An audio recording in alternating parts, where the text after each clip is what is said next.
Sur son compte Twitter, l'actrice française Marie Fugain s'est révoltée contre l'initiative du maire de la ville de Pantin, renommée Pantine, dès 2023, au nom de l'égalité entre les sexes. La fille du célèbre chanteur Michel Fugain explique pourquoi elle trouve le projet de changer le nom en Pantine totalement ridicule et inutile. Marie Fugain s'indigne sur le projet de rebaptiser Pantin. Sur une photo postée sur Twitter, Marie Fugain se révolte, la ville de Pantin, rebaptisée Pantine pour la parité. Après l'écriture inclusive, cette balafre vivant, la connerie continue. Puis elle fait part de ce qui est réellement important selon elle. Les femmes ne veulent pas un « e » à la fin de leurs mots, elles veulent une égalité salariale, les mêmes chances de décrocher un job qu'un mec, ou bien encore que ces derniers arrêtent de les prendre pour un punching ball, explique l'actrice. pic.twitter.com/isenbfzok.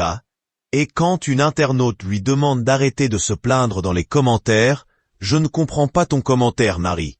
Je me plains ou je mets en exergue le fait que l'égalité on la combattra avec de vraies actions et non une lettre de l'alphabet ?» Mais la femme ajoute qu'elle approuve son message. « C'était une blague. Je suis complètement d'accord avec toi. La décision de Pantin est une bêtise d'un nom. Bien sûr que nos discriminations ne se jouent pas au niveau d'un nom, mais bien des mots. Une initiative bienvenue ou un changement ridicule. Le maire de la ville de Pantin, en Seine-Saint-Denis, a choisi de renommer la commune Pantine au nom de l'égalité entre hommes et femmes. Mais qu'en pensent les habitants? Le sujet fait débat. À la suite du tweet, des dizaines de commentaires ont afflué et beaucoup des abonnés de l'actrice rejoignent son avis. Une internaute lui répond « Totalement d'accord avec toi, et pourtant je suis féministe. » Mais quel scandale! C'est ridicule, pitoyable, inutile, et j'en passe.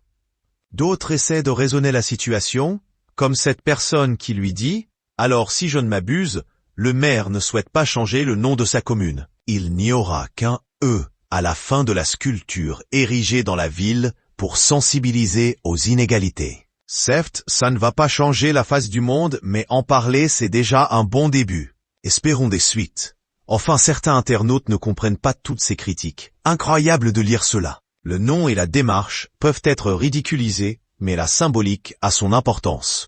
L'écriture inclusive peut être moquée, mais plus aucune fille n'entendra « le masculin l'emporte sur le féminin ». Il est question de respect et d'égalité réelle, ajoute l'un d'entre eux.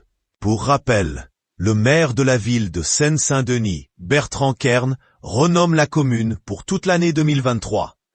Nous voulons interpeller, nous voulons qu'il y ait une prise de conscience sur cette égalité entre les femmes et les hommes qui n'est pas encore parfaite, même s'il y a eu des améliorations ces dernières années, déclare-t-il sur Twitter dans une vidéo pour ses vœux de nouvelle année le 2 janvier dernier. Pour autant, les femmes sont moins payées que les hommes, pour autant, les femmes s'interdisent certains métiers. Pour autant, la place de la femme dans l'espace public n'est pas toujours bien acceptée par les gommes. Alors en 2023, Pantin s'engage résolument pour l'égalité entre les femmes et les hommes. Très peu de temps après l'annonce du projet, les critiques ont fusé sur les